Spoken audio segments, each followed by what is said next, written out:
મહાસાગરમાં આવેલા અમેરિકા અને બ્રિટનના સંયુક્ત સૈન્ય બેઝ ડિએગો ગાર્સિયા પર મધ્યમ અંતરની બેલિસ્ટિક મિસાઇલો છોડી છે।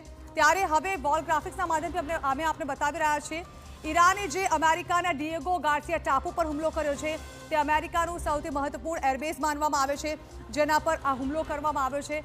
ઈરાને જે હુમલો કરવામાં આવ્યો છે, આપ જોઈ રહ્યા છો કે 4118 કિલોમીટર દૂર તેણે આ હુમલો કર્યો છે। તેણે 2 બેલિસ્ટિક મિસાઇલ છોડી હતી, જો કે તેમાંથી એકને જે છે તે ફેલ કરી દેવામાં આવી હતી। એકે જે હુમલો કર્યો તે અમેરિકન સૈન્ય બેઝ પર નુકસાન નથી કરી શક્યો, પરંતુ ઈરાન દ્વારા જે હુમલો કરવામાં આવ્યો છે તે હુમલો સૌથી મોટો હુમલો પણ ગણવામાં આવી રહ્યો છે, કારણ કે અંદાજો જ નહોતો કે ઈરાન આટલી મોટી બેલિસ્ટિક મિસાઇલ જે છે તે છોડી શકે છે। ઈરાને આજે કરેલો આ છે સૌથી ભીષણ પ્રહાર। આ હુમલાને કારણે એરબેઝ પર મોટું નુકસાન પહોંચી શકતું હતું, પરંતુ નથી પહોંચ્યું। 2 બેલિસ્ટિક મિસાઇલ ઝીંકવામાં આવી છે ઈરાન દ્વારા અમેરિકાના એરબેઝ પર।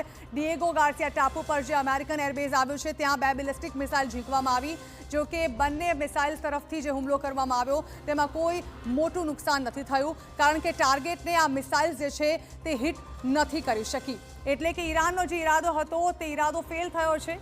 અમેરિકાના બોમ્બર આ ડિએગો ગાર્સિયા ટાપુ પર તૈનાત છે। જો આ હુમલો જે છે તે અસરકારક રહ્યો હોત તો અમેરિકાને ખૂબ મોટું નુકસાન થયું હોત તેવું માનવામાં આવી રહ્યું છે, કારણ કે ઈરાનના નિશાને અમેરિકી બોમ્બર હતા, એટલા માટે જ આ બંને મિસાઇલ છોડવામાં આવી અને અહીં નિશાન લેવામાં આવ્યું, કારણ કે અમેરિકાના સૈન્ય બેઝને મોટું નુકસાન પહોંચાડી શકાય।